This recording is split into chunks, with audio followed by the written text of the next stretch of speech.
नमस्कार दोस्तों, मैं पवन सुधा। पिछले वीडियो में आपने देखा कि हमने रीजनिंग का कैलेंडर चैप्टर स्टार्ट किया था। उस कैलेंडर में हमने कुछ बेसिक बातें स्टार्ट की थी। तो जैसे आपको कल बताया गया कि कैलेंडर के अंदर 3 टाइप के वर्ष होते हैं, एक शताब्दी वर्ष होता है, एक सामान्य वर्ष और एक लीप वर्ष होता है। सामान्य वर्ष में हमने कुछ एक बार रिपीट करूं तो हमने देखा कि सामान्य वर्ष में 365 दिन होते हैं, लीप वर्ष में 366 दिन। सामान्य वर्ष में फरवरी 28 दिन की होती है, लीप वर्ष में 29 दिन की। और सामान्य वर्ष में 52 सप्ताह है, 1 विषम दिन होता है, और लीप वर्ष में 52 सप्ताह है, 2 विषम दिन होते हैं। और सामान्य वर्ष जिस दिन शुरू होता है उसी दिन खत्म होता है। इसका मतलब ये हुआ कि किसी भी सामान्य वर्ष को अगर जैसे 1 जनवरी को जो भी वार होगा, सपोज करें 2019 एक सामान्य वर्ष है, अगर 1 जनवरी को सोमवार है तो 31 दिसंबर को भी क्या वार होगा? सोमवार होगा। अगर लीप वर्ष की बात करें तो 1 जनवरी को जो वार होता है 31 दिसंबर एक दिन बाद खत्म होता है। इसका रीज़न है एक बीच में 29 फरवरी, यानी एक दिन बढ़ जाता है। तो कल हमने ये चीज़ें देखी थी। आज हम जैसे कैलेंडर के कुछ बेसिक क्वेश्चन करना स्टार्ट करेंगे। तो कैलेंडर का सबसे पहला बेसिक क्वेश्चन ये आता है कि अभी फिलहाल जैसे हम 1 साल पढ़ेंगे, 1 साल के अंदर किसी भी डेट को वार दे रखा हो और कुछ महीनों बाद, कुछ दिनों बाद हमें डेट को वार निकालना हो तो कैसे निकालेंगे?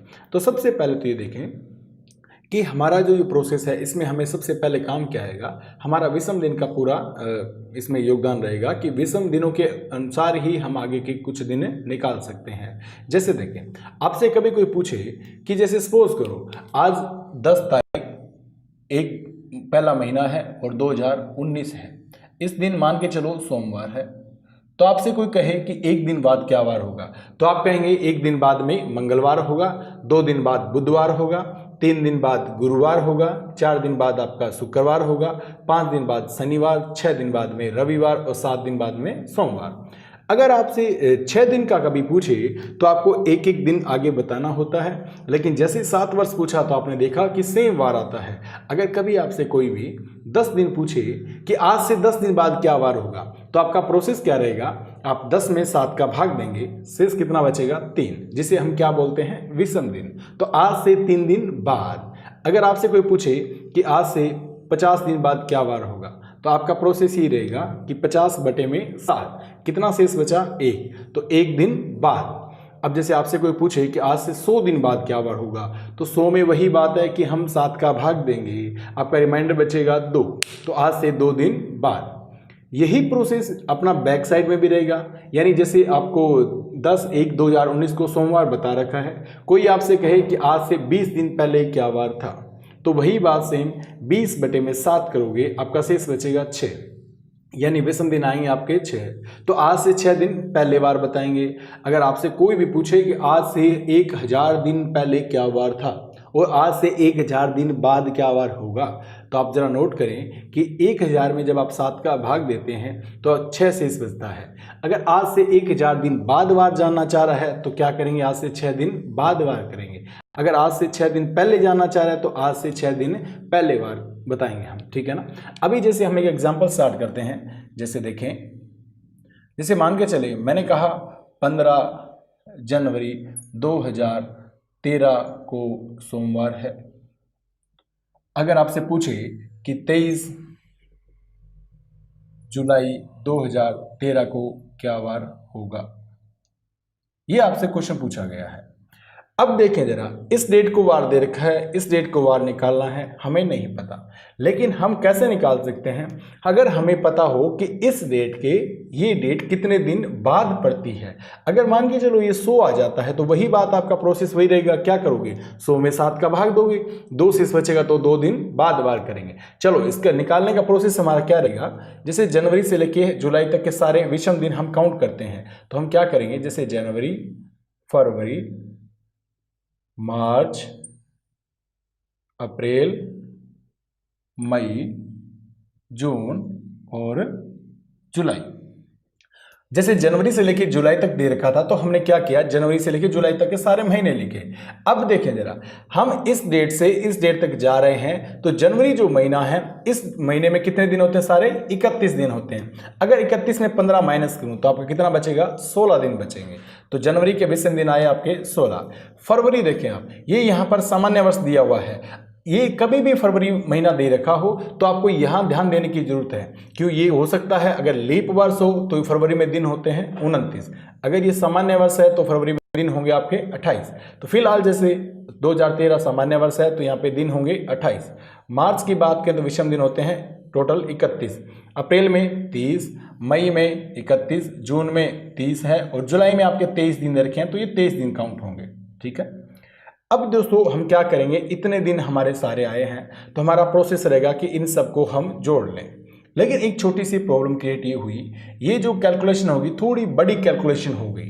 तो हमारा एक छोटा सा प्रोसेस हो रहा है कि कभी भी आपको जैसे 16 दे रखा है, 28 दे रखा है, 31 दे रखा है, यहाँ पे हम कभी भी जो आपका विषम दिन आते हैं इतनी बड़ी कैलकुलेशन लिखने की बजाय, जैसे मुझे 16 लिखना था, मैं पहले से क्या करता, इस 16 में 7 का भाग दे देता तो कितना शेष बचता 2, तो मुझे यहाँ पे 2 लिख देना चाहिए था। 28 होता है तो 28 क्या बन जाते हैं, 4 सप्ताह बन जाते हैं। तो सप्ताह का कोई रूल नहीं होता, क्यों 7 सप्ताह बाद तो सेम वार होता है। तो 28 में क्या करोगे, विषम दिन कितने हैं 0। 31 दिनों में 3 विषम दिन होते हैं और 30 दिनों की बात करें 2 विषम दिन होंगे, 31 में वापस 3 होंगे और 30 में 2 होंगे और 23 दिनों में विषम दिन होते हैं आपके 2।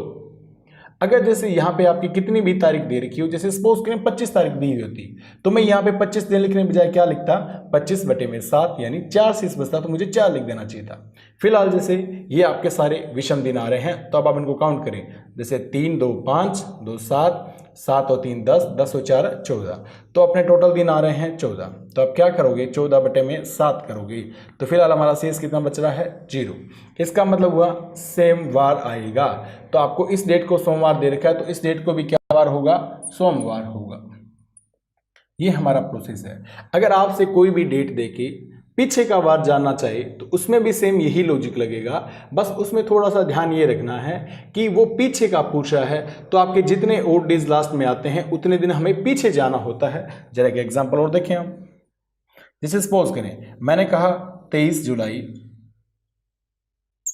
2016 को सोमवार है, तो आपसे पूछा है 25 फरवरी 2016 को क्या वार था। अब देखें जरा इस क्वेश्चन में क्या दे रखा है, 23 जुलाई 2016 को सोमवार बता रखा है, आपसे पूछा है 25 फरवरी 2016 को। तो हम वही प्रोसेस हमारा ये रहेगा कि 25 फरवरी से लेके 23 जुलाई तक के सारे दिन काउंट करें। चलो देखते हैं कि जैसे सबसे पहले महीना दे रखा आपका फरवरी, फिर है आपका मार्च, अप्रैल, मई, जून और जुलाई दे रखा है। अब देखें जरा 25 फरवरी से हम जा रहे हैं 23 जुलाई तक की ओर, तो 25 फरवरी दे रखी है। वही बात अगर फरवरी महीना दे रखा है तो हमें ध्यान कहाँ होना चाहिए, इस वर्ष की तरफ। ये फिलहाल कौन सा वर्ष है, लीप वर्ष। तो फरवरी में दिन होते हैं 29, तो आपका विषम दिन कितना होगा 1। मार्च की बात करें तो मार्च में विषम दिन होते हैं 3, अप्रैल में होते हैं 2, मई में 3, जून में 2 और जुलाई में आपके टोटल 23 दिन है। तो इस 23 की बजाय क्या लिख दोगे यहाँ पे 2। टोटल विषम दिन कितने हो गया हमारे 3 4 2 6 9 9 और 4 13, टोटल विषम दिन आए 13। तो 13 बटे में कितना करोगे 7 करोगे, इससे क्या बचेगा भाई 6 बचेगा। तो अब आपसे क्या होगा कि पहले का वार पूछा तो आज से 6 दिन पहले चलोगे। तो जैसे यहाँ पे आपको क्या बताया गया था, सोमवार बताया गया था, तो सोमवार से 6 दिन पहले क्या वार था, मंगलवार। तो हमारा यहाँ पे वार होगा मंगलवार। ओके दोस्तों, बाकी नेक्स्ट वीडियो में अपन देखेंगे कि अगर कोई मंथ कोड दे रखा हो उसके कोडिंग क्वेश्चन को कैसे करते हैं। Thank you.